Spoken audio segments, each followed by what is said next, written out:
তাদের সাথে যুদ্ধের জন্য তোমরা যথাসাধ্য সাজ সরঞ্জাম, শক্তি ও ঘোড়া প্রস্তুত রাখবে এবং এ দিয়ে তোমরা আল্লাহর দুশমন ও তোমাদের দুশমনদের ভীত সন্ত্রস্ত করে দেবে। এছাড়াও কিছু লোক আছে যাদের পরিচয় তোমরা জানো না, শুধু আল্লাহ তাআলাই তাদের চেনেন। আল্লাহ তাআলার পথে তোমরা যা কিছুই ব্যয় করবে তার পুরোপুরি প্রতিদান তোমাদের পরকালে আদায় করে দেয়া হবে এবং তোমাদের উপর বিন্দু মাত্র জুলুম করা হবে না। হে মুহাম্মদ, তারা যদি সন্ধির প্রতি আগ্রহ দেখায় তাহলে তুমিও সন্ধির দিকে ঝুঁকে যাবে এবং সর্বদা আল্লাহর উপরই ভরসা করবে।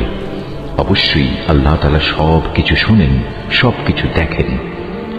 আর যদি কখনো তারা সন্ধির আড়ালে তোমাকে ধোঁকা দিতে চায় তাহলে তোমার দুশ্চিন্তাগ্রস্ত হওয়ার কোনো কারণ নেই, কেননা তোমার রক্ষার জন্য তো আল্লাহ তাআলাই যথেষ্ট। তিনি তাঁর সরাসরি সাহায্য ও একদল মোমেন দ্বারা তোমাকে শক্তি জুগিয়েছেন।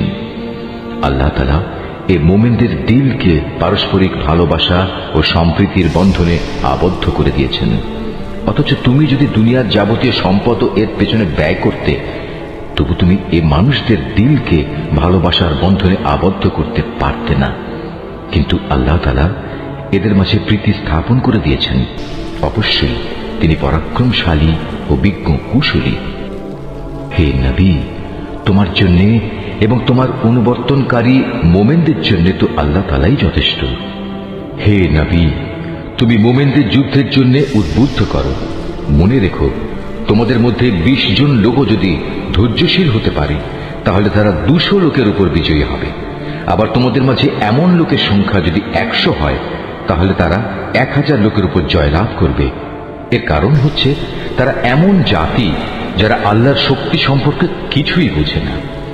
এই নিশ্চয়তা দ্বারা এখন আল্লাহ তাআলা তোমাদের উপর থেকে উদ্বেগ ও দুশ্চিন্তার বোঝা হালকা করে দিয়েছেন। যেহেতু তিনি একথা জানেন তোমাদের মধ্যে কিছু দুর্বলতা রয়েছে, অতঃপর তোমাদের মধ্যে যদি 100 ধৈর্যশীল মানুষ থাকে তাহলে তারা 200-র উপর বিজয়ী হবে। আবার যদি থাকে তোমাদের 1000 ধৈর্যশীল ব্যক্তি তাহলে তারা আল্লাহ তাআলার হুকুমে বিজয়ী হবে 2000 লোকের উপর। জেনে রেখো, আল্লাহ তাআলা ধৈর্যশীলদের সাথেই রয়েছেন। কোন নবীর পক্ষেই এটা শোভা পায় না যে তার কাছে বন্দীদের আটক রাখবে যতক্ষণ পর্যন্ত সে জমিনে রক্তপাত ঘটাবে এবং আল্লাহর শত্রুদের নিপাত না করে দেবে। আসলে তোমরা তো দুনিয়ার সামান্য স্বার্থটুকুই চাও, আর আল্লাহ তাআলা চান তোমাদের আখিরাতের কল্যাণ দান করতে। আল্লাহ তাআলাই হচ্ছেন পরাক্রমশালী ও প্রজ্ঞাময়।